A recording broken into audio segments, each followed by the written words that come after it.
নমস্কাৰ 9024 চাই থকাৰ বাবে ধন্যবাদ আপোনালোকে চাই আছে নিউজ কাষ্ট আৰু নিউজ কাষ্টত আজিৰ প্ৰসংগ মূলতঃ চাৰিটা প্ৰথম দুটা প্ৰসংগ বিধানসভাৰ অধিৱেশনক লৈ ইতিমধ্যে আমি সকলোৱে জ্ঞাত যে বিধানসভাৰ অধিৱেশনত এই কেইদিন বিশেষকৈ কোন কেইটা বিষয়ক লৈ অধিক চৰ্চা হৈছে তাৰ ভিতৰত অন্যতম এটা চৰ্চিত বিষয় হৈছে বিজেপি চৰকাৰৰ বাজেট এই বাজেটক লৈ বিভিন্নজনে বিভিন্ন প্ৰতিক্ৰিয়া প্ৰকাশ কৰিছিল কিন্তু আজি সদনত এই বিষয়টোক লৈ কিছু উত্তাল পৰিবেশৰ সৃষ্টি হয় বিৰোধীয়ে এই বাজেটখনক পোনপটীয়াকৈ এখন দুৰ্বল বাজেট আখ্যা দিয়ে কেৱল কথাৰ বাজেট কামৰ বাজেট নহয় বুলি স্পষ্টকৈ কয় ৰকিবুল হুছেইনে দেৱব্ৰত শইকীয়াই এই বাজেটখনক খন্তেক সময়ৰ বাবে গোটেই বিষয়টো তেখেতে সমালোচনা কৰে তাৰ পাছতে এই গোটেই বিষয়টোত হস্তক্ষেপ কৰে মুখ্যমন্ত্ৰী ডক্টৰ হিমন্ত বিশ্ব শৰ্মাই আৰু তাৰ পাছত বিৰোধীৰ প্ৰশ্নৰ এটা এটাকৈ উত্তৰ দি গ'ল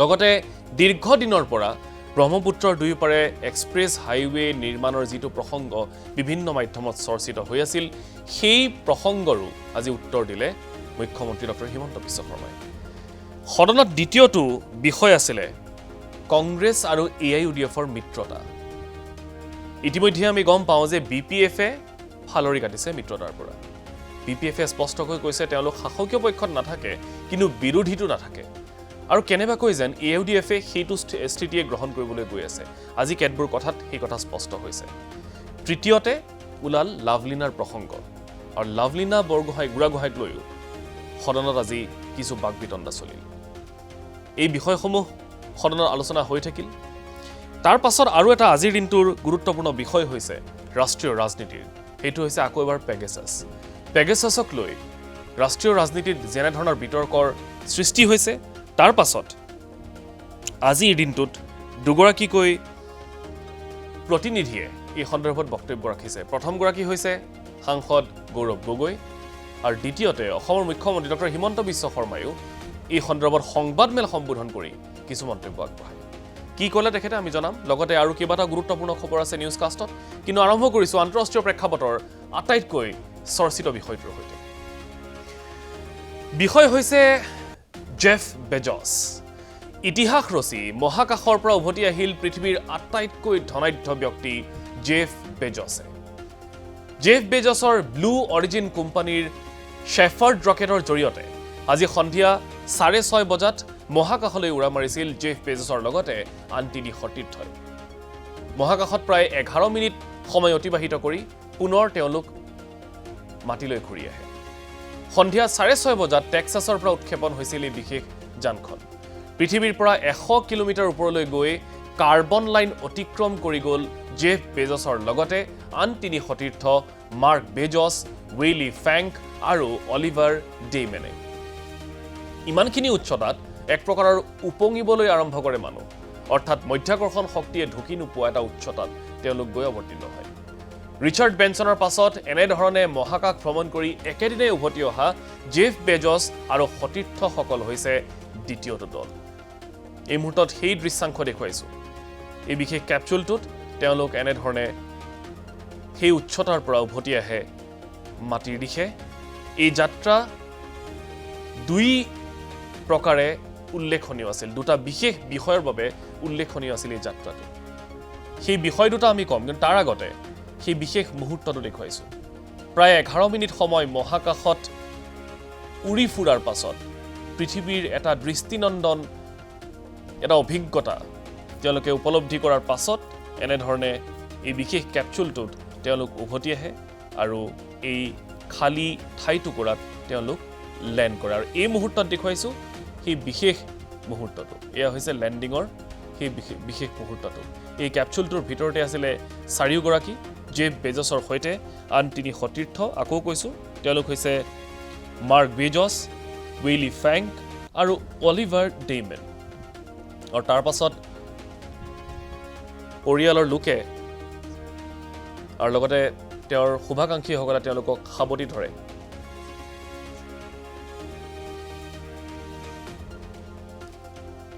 এই মুহূৰ্তত দেখুৱাইছোঁ আমি সেই বিশেষ মুহূৰ্তটো এনেধৰণে এইখন বিশেষ কেপচুলত তিনিটা বিশেষ পেৰাচুট সাধাৰণ ভাষাত আৰু সেই পেৰাচুটকেইটা খুলি যোৱাৰ লগে লগে এই গোটেই যি যানখন কণ্ট্ৰললৈ আহে আৰু এয়া হৈছে সেই বিশেষ মুহূৰ্তত তিনিটা বিশেষ পেৰাচুট খুলি যোৱাৰ লগে লগে যানখন নিয়ন্ত্ৰণলৈ আহে আৰু তাৰ পাছত যি গতিত সেই কেপচুলটো মহাকাশৰ পৰা নামি আহিছিল সেই গতি নিয়ন্ত্ৰিত হয় আৰু প্ৰায় 16 কিলোমিটাৰ প্ৰতি ঘণ্টা গতিৰে মাটিৰ দিশে নামি আহে এই কেপচুলটো আৰু তাৰ পাছত সেই বিশেষ যিটো অভিজ্ঞতা সেই অভিজ্ঞতাৰ সকলো সাক্ষী হৈ ৰয় আকৌ কৈছোঁ যে আজিৰ পৰা প্ৰায় এসপ্তাহ পূৰ্বে ৰিচাৰ্ড বেনছনে তেখেতৰ আন 3 সতীৰ্থৰ সৈতে মহাকাশলৈ ঘূৰি একেদিনাই উভতি আহিছিল সেয়া আছিলে এক প্ৰকাৰ ক'বলৈ গ'লে বিশ্ব ৰেকৰ্ড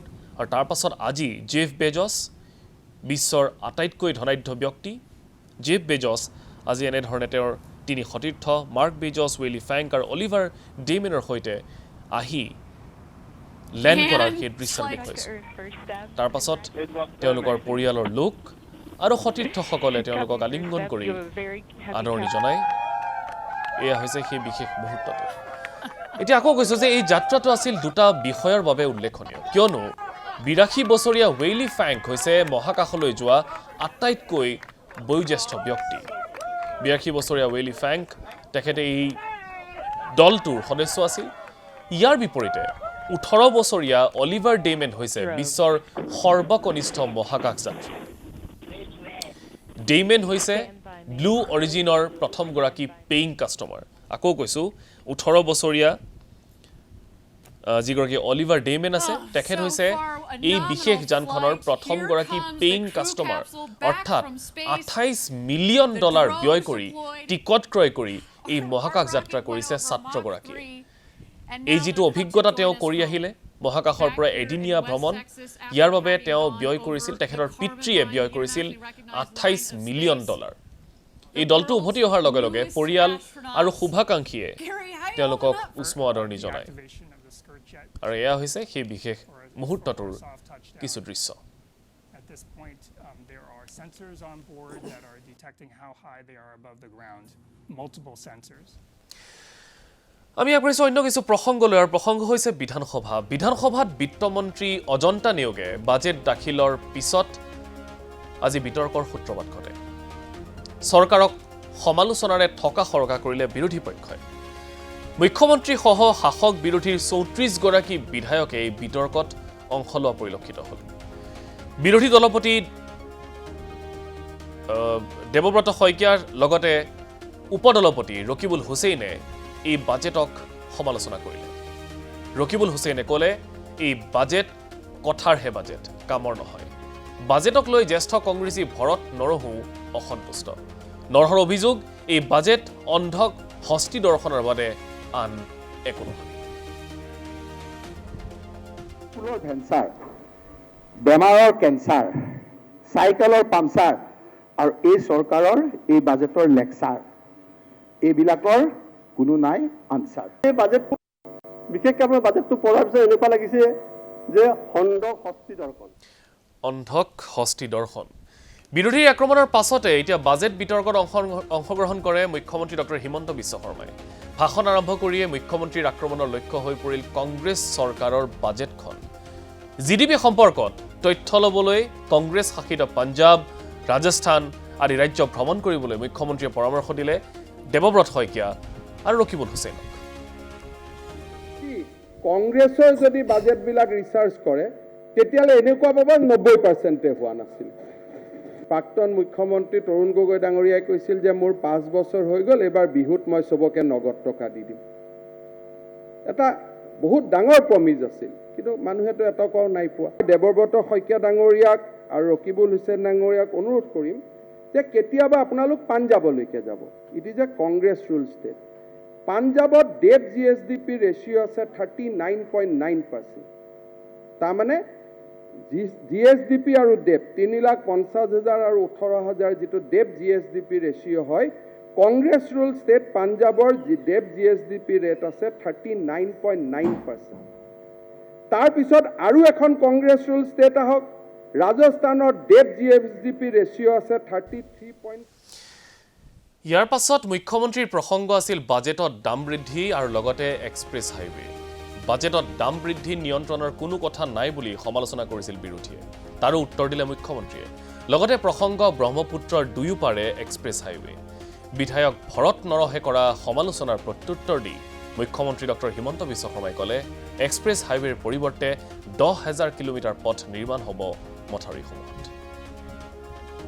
অসমৰ বাজেটত কি শক্তি আছে যি শক্তি দি গুজৰাটত উৎপন্ন মিঠাতেলৰ দাম আমি কণ্ট্ৰোল কৰিব পাৰোঁ অসমৰ বাজেটত কি সন্মোহিনী শক্তি কোনোবা এজন বিত্তমন্ত্ৰীয়ে দিব পাৰিব যে পাঞ্জাবত উৎপন্ন হোৱা চাউলৰ দাম আমি অসমত অসম চৰকাৰে কমাব পাৰোঁ তেনেকুৱাটো ফৰ্মুলা ক'তো নাই মই বহুত বুদ্ধিজীৱীৰ লগত কথা পাতিছোঁ যে বাজেট হ'লে মূল্য বৃদ্ধিৰ কথা কয় ৰাজ্য চৰকাৰে মূল্য বৃদ্ধি কেনেকৈ কমাব পাৰে এইবাৰ আমি কৈছোঁ যে 1,000 কিলোমিটাৰ ৰাস্তা মথাউৰিৰ ওপৰত আমি পকী কৰিম একো নহ'লেও ডিব্ৰুগড়ৰ পৰা মাজুলীলৈ চিধা মাটি দি যাব পাৰি চিমেণ্ট চাপৰি দি মাত মৰা হয়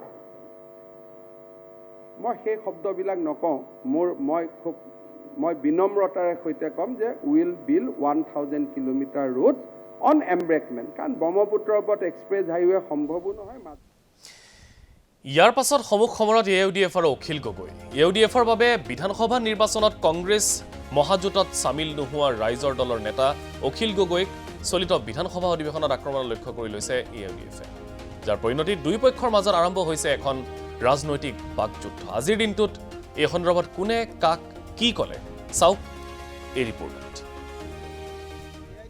সাম্প্ৰদায়িক দল আউট এণ্ড আউট মানে ভৰিৰ তলুৱাৰ পৰা মূৰৰ ওপৰলৈকে AIDFটো সাম্প্ৰদায়িক আৰু মৌলবাদী মই অসমৰ প্ৰত্যেকজন মুছলমান মানুহক অনুৰোধ কৰিম যে আপোনালোকে যদি AIDFক বিদায় নিদিয়ে তেতিয়াহ'লে কোনো পৰ্যায়ে বিজেপিক বিদায় দিয়াটো সম্ভৱ নহ'ব RSSক বিদায় দিয়াটো সম্ভৱপৰ নহ'ব AIDFক সাম্প্ৰদায়িক বুলি কোৱাৰ কাৰণে মোক বেয়া পাইছে নিজৰ হাতৰ কথা নিজৰ ভৰিত মাৰিছে আজি যিমানবিলাক মুছলমান সমাজৰ কাৰণে সংখ্যালঘু সমাজৰ কাৰণে যিমান বিপদ আহিছে সেই বিপদৰ কাৰণে জগৰীয়া AIDF দলটো অখিল গগৈ কি কৰিছে কি কৰা নাই এই কথাটো গোটেই অসমৰ ৰাইজ অৱগত হস্পিটেলৰ পিছত ওলাই অহাৰ পিছত তেখেতৰ স্থিতিটো ক্লিয়াৰ কৰিবৰ কাৰণে বিজেপিৰ লগত তেখেতৰ নেক্সাছ হৈছিল এই কথাটো গোটেই অসমে জানে মহাজোঁটৰ পক্ষত আহিব লগা আছিল আমি সবে ৰিকুৱেষ্ট কৰিছিলোঁ তেতিয়া কিন্তু অহা নাই সেকুলাৰ ভোট বিভাজন কৰি তেখেতসকলে বিজেপিক ডাইৰেক্টলি ইনডাইৰেক্টলি সহায় কৰি সেই কথাটোৰ পৰা পৰিত্ৰাণ পাবৰ কাৰণে একমাত্ৰ ৰাস্তা UDFক গাড়ী পাৰিব লাগিব কিন্তু অসমৰ ৰাইজে বুজি পাইছে তেখেত কি বস্তু তেখেতৰ চিঠিটো মনত পেলালেই হৈ গ'ল তেখেতে হস্পিটেলত কি ট্ৰেনজাকশ্যন হৈছে সেইটো গম পালেই হৈ গ'ল আমি এইবিলাক কথা খুলি খালাকৈ নকওঁ হস্পিটেলত কি আলোচনা কাৰ মাজত হৈছে এইবিলাক কথা মনত পেলালেই হৈ গ'ল এই মুহূৰ্তত আমি নকওঁ যেতিয়া প্ৰয়োজন হ'ব আমি কৈ দিম সকলো তথ্য আমাৰ হাতত আছে এই চূড়ান্ত বাকযুদ্ধৰ আৰম্ভণি ঘটিছিল সোমবাৰে AIDFক মূৰৰ পৰা ভৰিলৈকে সাম্প্ৰদায়িক জ্ঞান কৰা অখিল গগৈয়ে অযথা কথা কয় এই বক্তব্য আছিল আজমল ভাট্টই সিৰাজউদ্দিনৰ হু ইজ অখিল গগৈ প্ৰশ্ন সিৰাজউদ্দিনৰ Who is Akhil Gogoi? He just goes on talking blah blah blah blah blah. Who is Akhil Gogoi? Akhil Gogoi is hero bonibo chesta kore house ot thio hoi siori thake. Moi Akhil Gogoir oporot statement nidiu. সিৰাজউদ্দিন আজমলৰ বক্তব্যৰ প্ৰতিক্ৰিয়া অখিল গগৈ বছৰটোৰ অধিককাল আৰৱত থাকি কেৱল মাত্ৰ বেপাৰ কৰা সিৰাজউদ্দিন আজমলৰ ভাষাতেই নাই অসমীয়াত্ব আৰৱ আৰু মুম্বাইৰ সুৰৰ ভাষাৰে কথা কোৱা সিৰাজউদ্দিনৰ দল AIDF ভৰিৰ পৰা মূৰলৈকে সাম্প্ৰদায়িক বিজেপি AIDF একেটা মুদ্ৰাৰে ইপিঠি সিপিঠি AIDFক বিদায় দিবই লাগিব অসমৰ পৰা সিৰাজউদ্দিন আজমলৰ মুখৰ কথাটো শুনি চাবচোন ভাষাটো অসমীয়া লাগে নেকি এওঁতো সেই মুছলমানজনৰ টিউন নহয় এইটো তেওঁৰ টিউনটো আৰৱৰ টিউন তেওঁৰ টিউনটো বম্বেৰ টিউন বদৰুদ্দিন আজমলে অসমৰ মুছলমান মানুহৰ ঠিকা ল'বলৈ আহিলে এইটো নহ'ব মই অসমৰ মুছলমান সমাজৰ কাৰণে বহুত গালি খাইছোঁ মোক বহুতে অখিলউদ্দিন বুলিও সমালোচনা কৰে কিন্তু অখিল গগৈয়ে দাবী কৰিলেই AIDFক উৎখাত কৰিব জানো পাৰিব অসমৰ পৰা এইবাৰ আজমলক জনপ্ৰিয়তা জোখাৰ প্ৰত্যাহ্বান অখিল গগৈৰ ধুবুৰীত এফালে আজমল আন এফালে অখিল গগৈ থিয় হৈ যাব সংখ্যালঘুৰ মাজত কোন জনপ্ৰিয় প্ৰমাণ হৈ যাব যে বদৰুদ্দিন আজমল আৰু বদৰুদ্দিন আজমলৰ ভায়েক একেলগতে থাকক আৰু মই থাকিম ধুবুৰীত কোন বেছি পপুলাৰ তেওঁলোকে দেখিব কোন বেছি পপুলাৰ এটা মুছলমান এলেকাত একেবাৰে সংখ্যালঘু অভিবাসী মুছলমান এলেকাত মিয়া এলেকা এটাত এফালে বদৰুদ্দিন থাকক বদৰুদ্দিন আজমল থাকক আৰু এফালে মই থাকিম একেখন মঞ্চত কোন বেছি পপুলাৰ কাৰ কথা মানুহে বেছিকৈ শুনে তেওঁক মই প্ৰত্যাহ্বান জনাইছোঁ এই ধৰণৰ মৌলবাদী কথা নক'বলৈ বদৰুদ্দিন আজমল আৰু বদৰুদ্দিন আজমলৰ পৰিয়াল মই সকলোকে সকীয়াই দিম শিৱসাগৰৰ বিধায়ক অখিল গগৈৰ এই প্ৰত্যাহ্বানৰ পাছতেই বিস্ফোৰণ AIDFৰ সাধাৰণ সম্পাদক মানকাচৰৰ বিধায়ক আমিনুল ইছলামৰ কাৰাবন্দী কালত হস্পিটেলৰ বিচনাত থাকি কাৰ সৈতে কি লেনদেন কৰিছিল গগৈয়ে অখিল গগৈৰ কাৰাবন্দী কালৰ অজানা কথা জানো বুলি ব্লেকমেইলিঙৰ ৰাজনীতি AIUDFৰ কংগ্ৰেছ দলৰ লগত অনানুষ্ঠানিক কথা বাৰ্তা মই আৰম্ভ কৰিছোঁ ৰাইজৰ দলৰ কংগ্ৰেছ দলৰ লগত অনানুষ্ঠানিক কথা বাৰ্তা আৰম্ভ হৈ গৈছে মই কিন্তু কোনোদিন ৰাইজৰ দল কোনোদিন AIDFৰ লগত নাই গতিকে AIDF দলৰ লগত আমি এই সম্পৰ্কে কথা নাপাতোঁ এটা হ'ল বিজেপি RSS আৰু আনটো হ'ল AIDF এই দুটা দলৰ লগত ৰাজনৈতিক বুজাবুজি আমাৰ কেতিয়াও নহয় যেতিয়ালৈকে মই জীয়াই থাকোঁ আৰু যেতিয়ালৈকে ৰাইজৰ দলে নীতিত থাকিব তেতিয়ালৈকে কেতিয়াও এই দুটা দলৰ লগত বুজাবুজি নহয় এতিয়া AIUDFৰ ব্লেকমেইলিঙৰ ৰাজনীতিৰ প্ৰত্যুত্তৰ অখিল গগৈ কিদৰে দিব নে সঁচাই অখিল গগৈ সন্দৰ্ভত কিবা জানিব নলগীয়া কথা জানে AIUDFে নে শূন্যতেই গদা ঘূৰাই এয়া আন এক ৰাজনীতিৰ পাতনি মেলিছে AIUDFে ভিডিঅ' জাৰ্নেলিষ্ট বিপুল কলিতাৰ সৈতে সাজাদুল ৰাণা হুছেইনৰ ৰিপৰ্ট ND24 এয়া আছিলে AIUDF বনাম অখিল গগৈ ইয়াৰ পাছৰ এখন খেল কংগ্ৰেছ বনাম AIUDFৰ কংগ্ৰেছ AIUDFৰ মধুচন্দ্ৰিকা শেষ হোৱাৰ দিশে নেকি প্ৰথমতে BPF এক প্ৰকাৰ ওলাই গ'ল শাসকৰ লগত নাথাকিলেও বিৰোধী হৈও BPFে নাথাকো বুলি এক প্ৰকাৰ স্পষ্ট কৰি দিছিল আৰু এতিয়া সেই নীতিকেই AIUDFেও যেন অনুসৰণ কৰিবলৈ আগবাঢ়িছে AIUDFৰ মুৰব্বী বদৰুদ্দিন আজমলৰ বাবে ৰাজনীতিতকৈ ঊৰ্ধত একো নাই ৰাজনীতিতকৈ ঊৰ্ধত তেওঁ ৰাখে ব্যৱসায়িক সাম্ৰাজ্য আৰু সেয়েহে কংগ্ৰেছৰ লগত থাকি চৰকাৰৰ বিৰোধিতা কৰি থকাতকৈ নিৰাপদ দূৰত্বত অৱস্থান কৰাই ভাল বুলি ভাবিছে নেকি বদৰুদ্দিন আজমলে যাৰ প্ৰমাণ ৰাজহুৱাকৈ দিবলৈ আৰম্ভ কৰিছে বদৰুদ্দিন আজমলৰ ভাতৃ চিৰাজউদ্দিন আজমলে হিমন্ত বিশ্ব শৰ্মা ডাঙৰীয়াই আজি এটা হিষ্টৰিক কাম কৰিলে এই হ'ল এটা কাম আৰু কিছুমান কাম CM সাহেবে কৰি আছে আপুনি নেক্সট এমাহৰ ভিতৰত এই সব ঠিকেই শুনিছে এগৰাকী AIUDFৰ সদস্যই মুখ্যমন্ত্ৰী ডক্টৰ হিমন্ত বিশ্ব শৰ্মাৰ প্ৰশংসা কৰিছে চৰকাৰ আৰু মুখ্যমন্ত্ৰীৰ প্ৰশংসাত পঞ্চমুখ চিৰাজউদ্দিন আজমল আনকি হিমন্ত বিশ্ব শৰ্মাক প্ৰশংসা কৰিবলৈ গৈ তৰুণ গগৈ সন্দৰ্ভতো অপমানসূচক মন্তব্য কৰিছিল চিৰাজউদ্দিন আজমল ইয়াকে দেখি তাৎক্ষণিক প্ৰতিক্ৰিয়া প্ৰকাশ কৰিছে দেৱব্ৰত শইকীয়া আৰু ৰকিবুল হুছেইনে আজমলৰ তৈলমৰ্দনসূচক স্থিতিৰ বাবে দুয়ো দলৰ মিত্ৰতা ভংগ হোৱাৰ দিশে এই কথা কৈছে ৰকিবুল হুছেইনে আনহাতে দেৱব্ৰত শইকীয়াৰ দাবী যে এনে আচৰণ যদি তেওঁলোকে নেৰে তেতিয়াহ'লে হাইকমাণ্ডে বিচাৰিলে AIUDFক এৰিবলৈ সাজু হৈ আছে কংগ্ৰেছ জুৰুলা হৈছে সেই সময়ত মুষ্টিমেয় আমাৰ AIUDFৰ নেতাই যিদৰে প্ৰশংসাত পঞ্চমুখ হৈ পৰিছে আমাৰ ভাৱমূৰ্তি নষ্ট হ'ব পাৰে ৰাজ্যিক কংগ্ৰেছৰ নেতাসকল আৰু আমাৰ কেন্দ্ৰৰ নেতাসকলক মই অনুৰোধ কৰিম যে এইটো এটা হাই টাইম যে তেওঁলোকৰ লগত চিন্তা কৰক যে এলায়েন্সটো থাকিলে ভাল হ'ব নে বেয়া হ'ব কাৰণ তেওঁলোকে এই সময়খিনিত ৰাইজৰ স্বাৰ্থৰ বিপৰীতে গৈ আজি আমাৰ বিভিন্ন ধৰণেৰে চৰকাৰৰ পক্ষ লৈছে যেতিয়া মিত্ৰতা হৈছিল মিত্ৰতা হোৱাৰ আগত মোৰো এটা মন্তব্য আছিল কিন্তু যেতিয়া আমাৰ হাইকমাণ্ডে এটা সিদ্ধান্ত দিলে সেই সিদ্ধান্ত মই আৰু অপোজ কৰা নাই সেই গতিকে এতিয়া যদি কিবা এনেকুৱা ধৰণৰ কথা আহে নিশ্চিতভাৱে হাইকমাণ্ডে ছিগনেল দিব আৰু সেইমতে মই কাম কৰিম হাইকমাণ্ডে যদি কয় মিত্ৰতা ভাঙিব লাগে মই তাৰ পক্ষত আছোঁ হাইকমাণ্ডে যদি কয় মিত্ৰতা ৰাখিব লাগে মই সদ্যহতে তাৰো পক্ষত এয়া আছিলে কংগ্ৰেছৰ প্ৰতিক্ৰিয়া স্বাভাৱিকতে কংগ্ৰেছৰ এই প্ৰতিক্ৰিয়াৰ পাছত উভতি ধৰিলে AIUDFে ৰকিবুল হুছেইন বা দেৱব্ৰত শইকীয়াক কেয়াৰ নকৰে AIUDFে কোনো কংগ্ৰেছী বিধায়কৰ কথা মতে কংগ্ৰেছ আৰু AIUDFৰ মিত্ৰতা হোৱা নাছিল মিত্ৰতা ভাগিলেও তেওঁলোকৰ ক'বলগীয়া একো নাই বুলি স্পষ্ট কৰি দিছে AIUDFে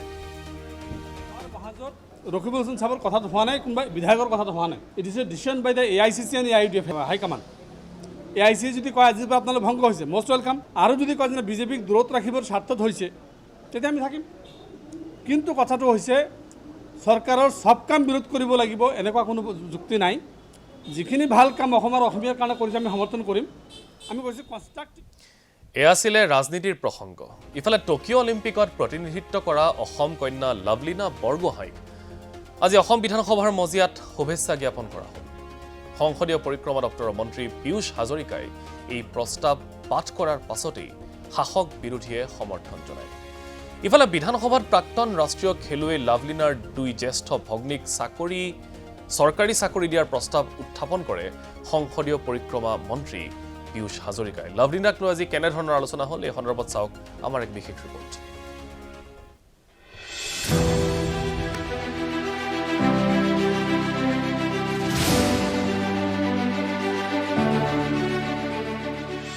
লাভলীনা বৰগোহাঁইলৈ অসম বিধানসভাৰ শুভেচ্ছা।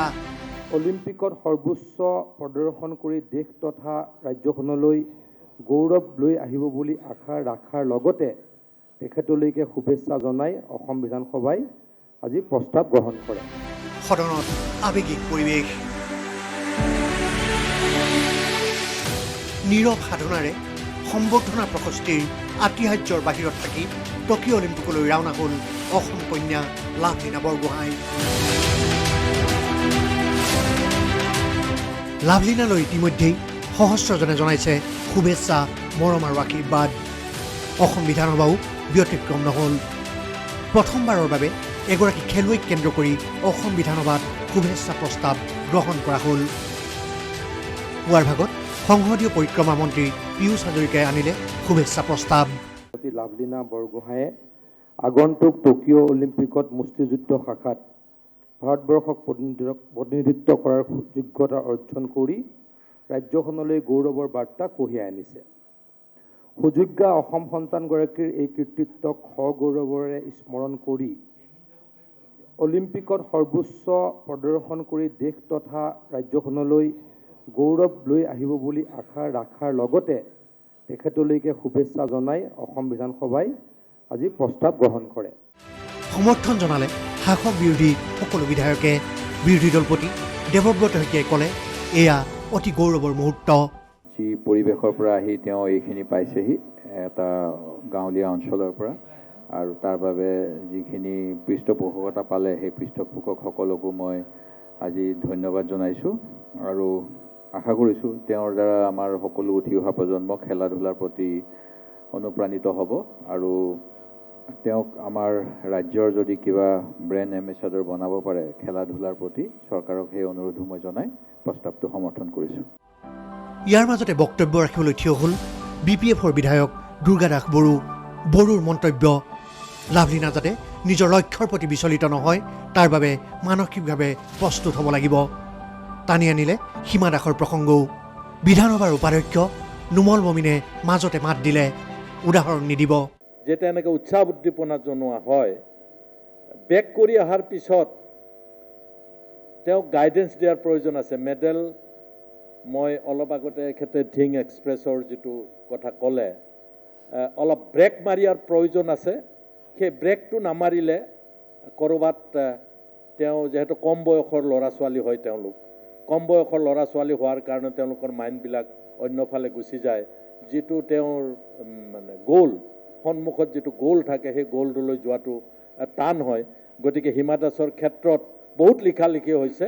গতিকে লাভলীনা বৰগোহাঁই ডাঙৰীয়ানীক যাতে আমি এটা কণ্ট্ৰলত ৰাখি, ছিষ্টেম আছে, মই এইটো ইলাবৰেট কৰিব খোজা নাই, যিটো কণ্ট্ৰল বুলি কয়, মানসিক যিটো কণ্ট্ৰল, সেই কণ্ট্ৰলত ৰাখি আৰু যাতে ভৱিষ্যতে আগুৱাই যাব পাৰে তেনেকুৱা এটা স্পিৰিটত আমি লৈ যাব লাগিব। আৱেগিক হৈ পৰিল সৰুপথাৰৰ বিধায়ক বিশ্বজিৎ ফুকন। কি পৰিৱেশ পৰিস্থিতিৰ মাজত লাভলীনাই আগবাঢ়ি গৈছিল সেয়া সদনত ব্যক্ত কৰিলে। ক'লে, প্ৰচাৰৰ প্ৰতি হাবিয়াস নাই লাভলীনাৰ। কলিকতাত যেতিয়া প্ৰথম প্ৰতিযোগিতাত অংশগ্ৰহণ কৰিবলৈ গৈছিল, লাভলীনাৰ গ্ল'ভছ নাছিল, নিজৰ জাৰ্চি নাছিল।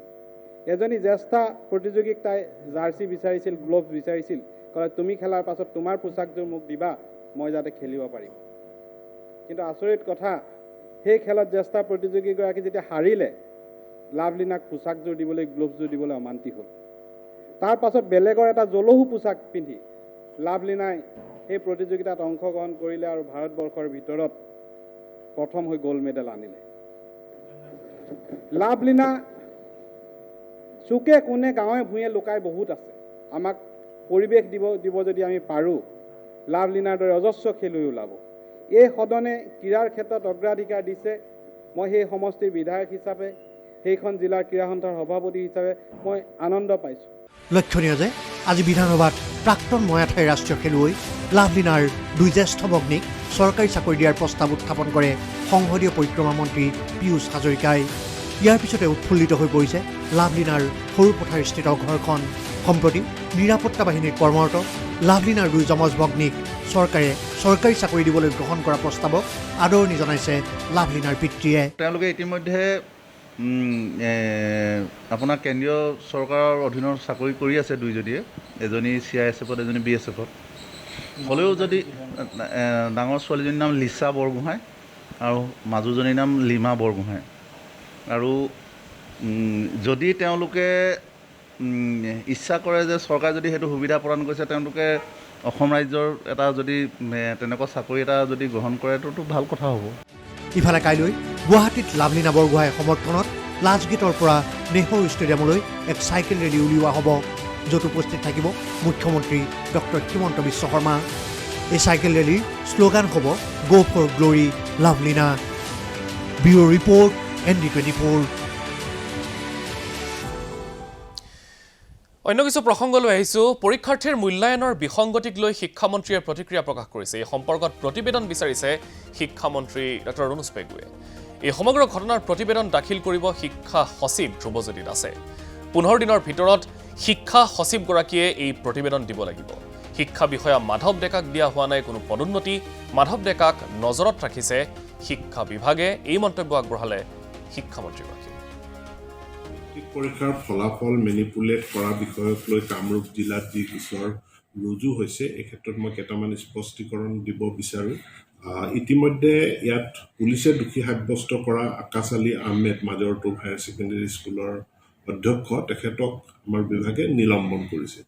বাকী কেইগৰাকী ব্যক্তি যাৰ নাম ইয়াত সাঙুৰ খাই পৰিছে, প্ৰশান্ত দাস, ফুলপাহী নাথ আৰু বিশেষকৈ ইন্সপেক্টৰ অফ স্কুল মাধৱ ডেকা, তেওঁলোক কিমান দূৰলৈকে ইয়াত জড়িত, তেওঁলোকৰ ৰোলটো কি আছিলে, সেইটো তদন্ত কৰাৰ কাৰণে আমি শিক্ষা বিভাগৰ সচিব ধ্ৰুৱজ্যোতি দাসক 15 দিনৰ ভিতৰত এক প্ৰতিবেদন দিয়াৰ কাৰণে আজি নিৰ্দেশ জাৰি কৰিছোঁ। কথা এটা ওলাইছে যে আমি ইন্সপেক্টৰ অফ স্কুল মাধৱ ডেকাক শাস্তি দিয়াৰ সলনি আমি তেওঁক পদোন্নতিহে দিলোঁ। তেওঁক কোনো ধৰণৰ পদোন্নতি দিয়া হোৱা নাই। তেখেত যিহেতু ইয়াত সাঙুৰ খাই পৰিছে, তেখেতক জিলাখন সলনি কৰি বেলেগ এখন জিলালৈ বদলি কৰি দিয়াৰ প্ৰশ্নটো নাহে। তেখেতক যাতে আমি নিৰীক্ষণত ৰাখিব পাৰোঁ, সেইকাৰণেহে আমি ডাইৰেক্টৰৰ কাৰ্যালয়লৈ তেখেতক বদলি কৰিছোঁ। আৰু এতিয়া বিভাগীয়ভাৱে তদন্ত হ'ব। তদন্তৰ প্ৰতিবেদনৰ ওপৰত ভিত্তি কৰি পেলাই আমি আমাৰ কাৰ্যব্যৱস্থা গ্ৰহণ কৰিম। গতিকে কোনেও ভুল ভাবিব নালাগে যে ইন্সপেক্টৰ অফ স্কুল তেখেতৰ বিৰুদ্ধে এটা অভিযোগ উত্থাপন কৰাৰ পাছত তেখেতৰ পদোন্নতি হৈছে, এই ভুল ধাৰণাটো ৰাখিব নালাগে। তেখেতৰ পদোন্নতি হোৱা নাই, তেখেত সম্পূৰ্ণ বিভাগৰ। ইয়াৰ বিপৰীতে 31 জুলাইৰ ভিতৰত ফলাফল দিবলৈ সাজু হৈ আছে ছেবা। মূল্যায়ন কেলেংকাৰী সন্দৰ্ভত ছেবাৰ প্ৰতিক্ৰিয়া ব্যক্ত কৰিছে সচিব সুৰঞ্জনা সেনাপতিয়ে। কামৰূপ কেলেংকাৰীৰ পাছতেই পুনৰীক্ষণ কৰাৰ নিৰ্দেশ দিয়া হৈছে। কেলেংকাৰীত জড়িত 2জন লোকক অব্যাহতি দিয়া হৈছে। পুনৰ 2 দিনৰ বাবে খুলি দিয়া হৈছে এই পৰ্টেল। ছেবাৰ 2 দিনৰ সময়সীমা নিৰ্ধাৰণ আৰু সন্দেহ থাকিলে পুনৰীক্ষণ কৰিব পাৰিব। অন্য জিলাৰ মাৰ্ক দিয়া কাম ইতিমধ্যেই সম্পন্ন হৈছে বুলিও তেখেতে উল্লেখ কৰে। অসম মাধ্যমিক শিক্ষা পৰিষদে এই 2021 চনৰ হাইস্কুল শিক্ষান্ত পৰীক্ষা আৰু অসম হাই মাদ্ৰাছাৰ যিখিনি পৰীক্ষাৰ ফলাফলৰ বাবে প্ৰস্তুতি ইতিমধ্যে আগবঢ়াই লৈ গৈছে, সকলোখিনি এতিয়া সুচাৰুৰূপে কাম আগবাঢ়ি আছে। আৰু আমাৰ এইবাৰ আপোনালোকে জানে, যিহেতু আমি পৰীক্ষা পতা নাই, অনুষ্ঠিত কৰা নাই, গতিকে যিমানখিনি ছাত্ৰ ছাত্ৰী আছে তেওঁলোকৰ গোটেইখিনি মাৰ্কছ আমাৰ স্কুলেই এইবাৰ পৰ্টেলত তেওঁলোকে এণ্ট্ৰি কৰিছে। প্ৰচেছিঙৰ কামত আমি ব্যস্ত, কিন্তু যি 2জন বিষয়াত জড়িত থকা বুলি আমি গম পাইছিলোঁ, ইতিমধ্যে তেওঁলোকক আমি আমাৰ এই কাৰ্যৰ পৰা তেওঁলোকক আমি আঁতৰাই দিয়া হৈছে। গতিকে বেলেগ 2জনক নিযুক্তি কৰা হৈছে। আৰু যিজন কামৰূপৰ ইন্সপেক্টৰ স্কুল, তেখেতৰ জেগাত বেলেগ এজন বিষয়াক নিযুক্তি দিছে চৰকাৰে। গতিকে সেইজনে এতিয়া বৰ্তমান তেওঁ কাৰ্যভাৰ লৈছে আৰু ইতিমধ্যে তেওঁ সকলোখিনি বুজি লৈ কামখিনি আগবঢ়াই কোনো কথা নহয়। আমি সেইবিলাক কথা গম নাপাওঁ, কাৰণ আমাৰ যিটো প্ৰচেছ, যিটো ছিষ্টেম আমাৰ চলি আছে, সেইটো আমাৰ বৰ্তমান সকলো জিলাতে ধুনীয়াকৈ চলি আছে। আৰু সেইটো ধৰণৰ এটা ঘটনা হৈছে, সেইটো আমি পিছতহে আমি গম পাইছোঁ। কিন্তু আমাৰ যিখিনি ইতিমধ্যে স্কুলৰ পৰা যিখিনি মাৰ্কছ এণ্ট্ৰি কৰিব লগা আছে, গোটেইখিনি সম্পূৰ্ণ হৈ গৈছে কামৰূপ জিলাটো। আৰু ইতিমধ্যে গোটেইখিনি এতিয়া বৰ্তমান আকৌ স্ক্ৰুটিনি চলি আছে।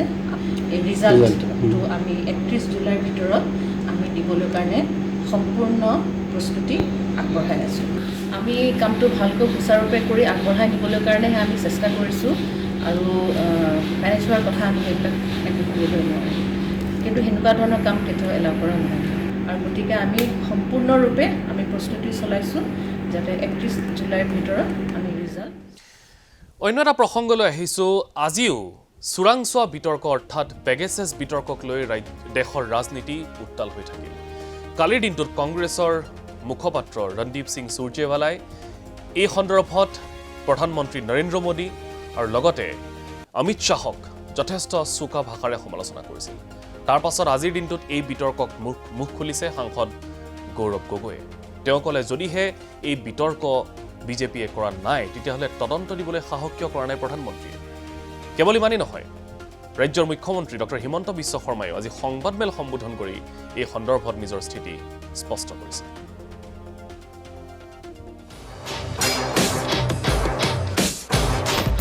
পেগাছাছক লৈ পলিটিক্স।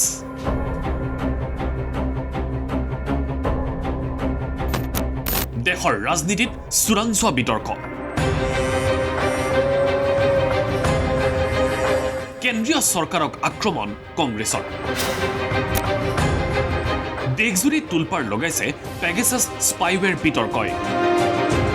পেগাছাছৰ কবলত পৰিছে ৰাজনৈতিক নেতা, সাংবিধানিক প্ৰাধিকাৰী, উচ্চতম ন্যায়ালয়ৰ ন্যায়াধীশৰ লগতে দেশৰ একাংশ আগশাৰীৰ সাংবাদিক। ইতিমধ্যেই পেগাছাছ স্পাইৱেৰৰ জৰিয়তে হেক হৈছে বহু লোকৰ ফোন আৰু হোৱাটছএপ। ইয়াকে লৈ গৰম হৈ উঠিছে দেশৰ ৰাজনীতি। কংগ্ৰেছৰ টাৰ্গেটত মোদী চৰকাৰ। অভিযোগ ৰাষ্ট্ৰদ্ৰোহ কৰিছে কেন্দ্ৰই। নাগৰিকৰ ওপৰত চোৰাংচোৱাগিৰি কৰিছে মোদীয়ে। मोदी सरकार ने देशद्रोह किया है। मोदी सरकार ने राष्ट्रीय सुरक्षा से खिलवाड़ किया है। भारतीय जनता पार्टी का नाम बदलकर अब भारतीय जासूस पार्टी रख देना चाहिए। मोदी सरकार इजरायली स्पाईवेयर पेगासस के माध्यम से सबकी जासूसी करवा रही है। आप में से किसी के टेलीफोन के अंदर भी नाजायज तौर से यह इजरायली सॉफ्टवेयर पेगासस मोदी सरकार डाल सकती है। आपकी बेटी, आपकी पत्नी के टेलीफोन के अंदर यह डाल सकती है। মঙলবাৰেও পেগাছাছক লৈ অব্যাহত থাকিল বাদ বিবাদ। ফোন হেকিঙক লৈ টুইটাৰত ধুমুহা। পেগাছাছৰ হেকিং তালিকাত নাম অন্তৰ্ভুক্ত হৈছে ৰাহুল গান্ধী, কেন্দ্ৰীয় তথ্য প্ৰযুক্তি মন্ত্ৰী অশ্বিনী বৈষ্ণৱ, পলিটিকেল ষ্ট্ৰেটেজিষ্ট প্ৰশান্ত কিশোৰ, মমতা বেনাৰ্জীৰ আত্মীয় সাংসদ অভিষেক বেনাৰ্জীৰ লগতে আন বহুতৰ। ইয়াকে লৈ মঙলবাৰে সৰব সাংসদ গৌৰৱ গগৈ। ক'লে সাহস আছে যদি তদন্ত ঘোষণা কৰক চৰকাৰে। This is a threat to Indian democracy and the government response has been disappointing. Our question is very specific.